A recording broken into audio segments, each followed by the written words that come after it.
Hi, this is Kendra from Pencil and Pigment, and today I wanted to try to make watercolor powder again. So I will link the first video. It's a mess and you were so polite to me about it. But the products I used, I tried a watercolor in a pan and I tried the Neo Color 2 sticks, and they're just too oily and waxy. So I thought I would just skip colored pencils altogether because that's a lot of work with a little payoff. And those have wax and oils in them too. And I thought I would try these. So these are my Derwent graphite blocks. These are huge, but they're dry. So I'm hoping that the dryness of them kind of works. So I'm going to take my X-Acto blade, and I have not, oh, that chips really well. You've got to see this. I have not pre-tried this off camera because I want original, like, I don't want anything pre-rehearsed or pre-recorded. Oh, that looks so good already. I'm so excited. Okay, these are dry. I figure because charcoal are dry and you can grind those into a powder and mix them with your watercolors to make different shades and things. You just have to spray them with fixative afterward. That I would try these. Oh gosh, they're so dry. This has got to work. This has to work. I mean, it doesn't have to. This will be the last time I attempt this, like, because, you know, insanity's doing the same thing over and over and expecting different results. So while I don't think I would get hardly any use out of watercolor powder, I just thought it'd be fun to like try it maybe once a year for specific interesting projects. So this is my mortar and pestle. I'm going to try and grind these. Oh man, okay. I mean, it looks pretty, doesn't it? Okay. When everything looks like art. Okay, so let me pre-wet a little area. And all my brushes are like super budget, super cheap, so don't worry too much about that. I'll link these things in the description box. This is like a Royal Talons. It's super budget. No, this is Royal and Lane Nickel? I don't know. It says 18 and it kind of has a flat top. Now I'm going to take this one, and this is a 5 from Princeton Art and Brush Co. And I'm going to try and put a little bit of the dry pigment on the bristles. And I'm going to try and flick them on the pre-wet area.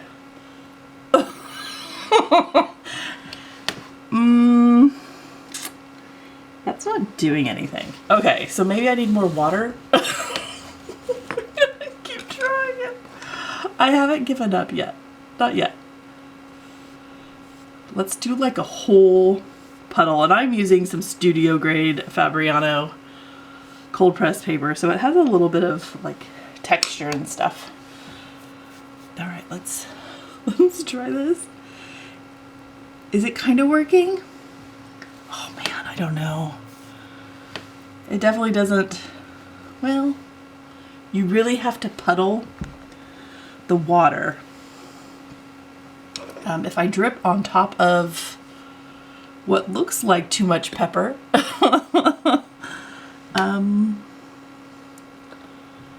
kind of. So I think I've gotten as close as I can get to sort of making it. This is such a mess.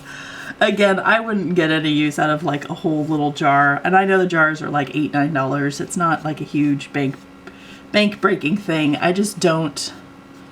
That's not a supply I would get a lot of use out of. Plus I'm doing a no-buy, so I want to try and make things. And I don't know that this was a success. This was a kind of, oh, it's still a mess, isn't it? I don't know. This was my best last idea. Maybe tiny. The water just looks dirty. Like, I'm going to be for real about it. The water just looks like you need to change your water. That's what it looks like. Oh gosh. See a page, fill a page. Okay. maybe it's the blue and I'm grabbing more blue. Maybe I should try a different color. So the moral of the story is, if you absolutely need watercolor powder, you'll have to buy it pre-made. Okay. There's a little bit. This is the burnt umber here. Just a little bit. I'm very lightly tapping it with my nail. It's still kind of, this is as close as, this is the only product I have that's dry, chalky, and has pigment, like color pigment. Let me try and make space while keeping this on camera. I don't know. I'm gonna leave the pigment and the mortar and pestle for my kids. And if they want to experiment and try things, so none of this really goes to waste. It's like, it has to be super, super light, because only like the top little bit layer sort of performs correctly. But then as it dries, it just looks like a light wash. It doesn't really look like powder. So, no. Did I make watercolor powder? No. But I've now shown you 3 ways not to do it. So there's that. Oh, I apologize. I'm just over here doing my best for a Friday, and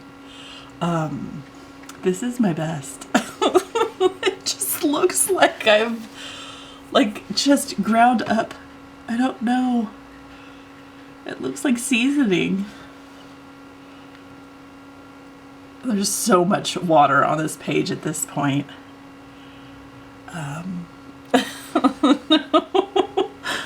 Oh, it's messy.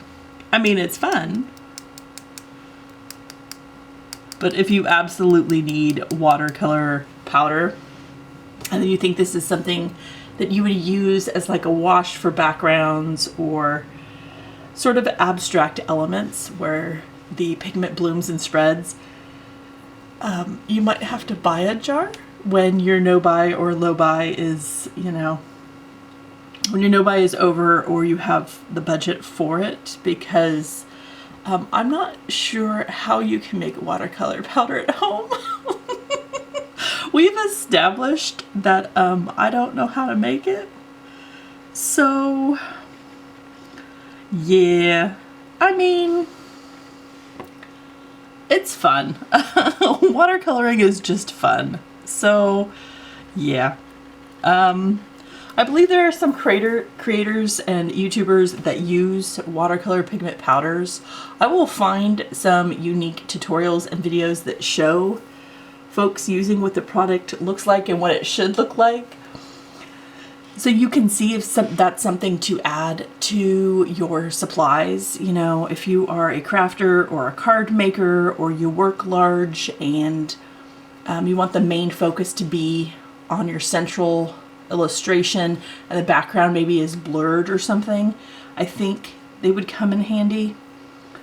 Yeah. It's a hot mess. Okay. Well, I hope you have an absolutely wonderful day, and I will talk to you later. Bye.